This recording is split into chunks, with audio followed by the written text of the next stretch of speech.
Assalamualaikum warahmatullahi wabarakatuh. Bismillahirrahmanirrahim. Nama saya Anis Mutmainah Dia Aulia. Program studi ilmu Al-Quran dan Tafsir kelas C semester 1. Di sini saya akan sedikit menjelaskan dan menafsirkan surat Al-Ikhlas ayat 1 sampai 4. Yang pertama yaitu Asbabun Nuzul. Asbabun Nuzul dari surat Al-Ikhlas. Surat Al-Ikhlas diturunkan di kota Mekah. Mengenai asbabun nuzul surat Al-Ikhlas,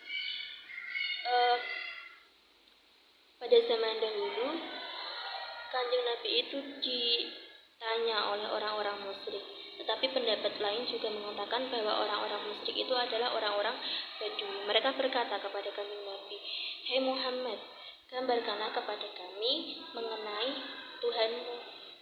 Nah, lalu setelah Kanjeng Nabi ditanya seperti itu oleh orang-orang musyrik atau orang-orang Badui, Allah menurunkan surat Al-Ikhlas ini. Menurut Syekh Wahbah Az-Zuhaili, nama lain dari surat Al-Ikhlas adalah At-Tauhid, An-Najah, At-Tauhid, dan sebagainya. Ayat yang pertama yaitu Bismillahirrahmanirrahim. Qul huwallahu ahad. Katakanlah, dialah Allah yang Maha Esa. Siapa yang disuruh mengatakan? Yaitu utusan Allah. Utusan Allah itu Kanjeng Nabi. Katakanlah, hai Muhammad, dialah Allah yang Maha Esa. Nah, dalam ayat 1 ini merupakan puncak dari akidah, puncak tauhid, puncak dari kepercayaan, pangkal dari akidah. Karena apa? Karena di ayat pertama ini menyatakan bahwa Allah itu satu, Allah itu tunggal, Allah itu Esa. Nah, tidak ada Tuhan selain Allah. Dialah Allah yang Maha Esa, dialah Esa yang mutlak, dialah Allah yang tunggal. Tidak ada yang bersekutu dengan Allah. Tidak ada yang menyamainya, tidak ada yang menyerupainya, tidak ada pula teman hidupnya. Karena apa? Karena Allah itu mustahil ada dua, mustahil lebih dari satu. Karena Allah itu hanya satu. Kita sebagai orang muslim yang bertakwa harus mengimani, harus percaya dengan surat Al-Ikhlas ayat 1 ini, bahwasanya Allah itu tunggal, Allah itu hanya satu, tidak ada yang sebanding dengan Allah.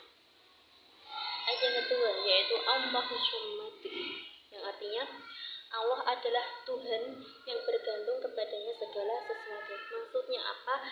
Maksudnya adalah Allah lah tempat kita meminta segala sesuatu, segala curhatan, keluh kesah. Kita hanya meminta dan bergantung hanya kepada Allah. Kata as-samad sendiri itu berarti maha dibutuhkan, yaitu satu-satunya tempat meminta para hambanya. Kata as-samad ini juga termasuk salah satu dari Asmaul Husna, dari 99 Asmaul Husna, yaitu nama-nama baik Allah. Akar kata dari lafaz as-samad adalah al-qasdu, yang mengandung makna tujuan atau pemimpin yang dijadikan rujukan dalam semua urusan, dalam segala urusan. Urusannya siapa? Urusannya para hambanya.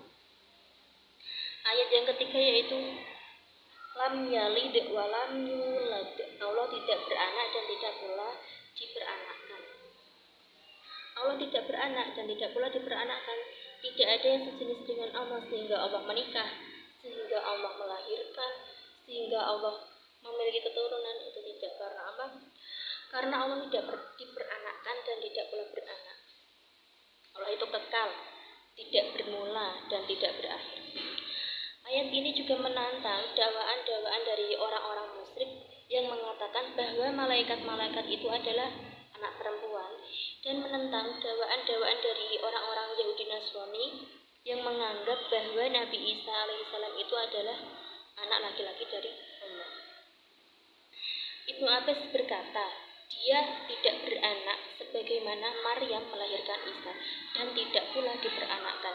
Pendapat dari Ibnu Abbas ini merujuk kepada orang-orang Yahudi Nasrani yang menganggap bahwa Isa itu adalah anak Allah.